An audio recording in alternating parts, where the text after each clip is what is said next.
ঠাকুর বলতেন, খালি পাপ পাপ বলে। পাপ আবার কি? আমরা তার সন্তান। আমরা যদি ভুলভ্রান্তি করি তবু তিনি আমাদের ক্ষমা করবেন। তার হাতে নিজেকে ছেড়ে দাও, তাহলেই হবে। কিন্তু তোমরা তো ছেড়ে দাও না। যতক্ষণ আমি রয়েছে ততক্ষণ বাসনা তো থাকবেই। ওসব বাসনায় তোমাদের কিচ্ছু হবে না। তিনিই রক্ষা করবেন। যে তার শরণাগত, যে সব ছেড়ে তার আশ্রয় নিয়েছে, যে ভালো হতে চায়, তাকে তিনি যদি রক্ষা না করেন সে তো তারই মহাপাপ। তার উপর নির্ভর করে থাকতে হয়।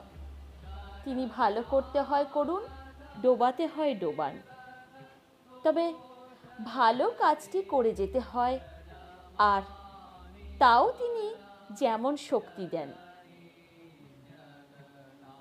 জয় মা।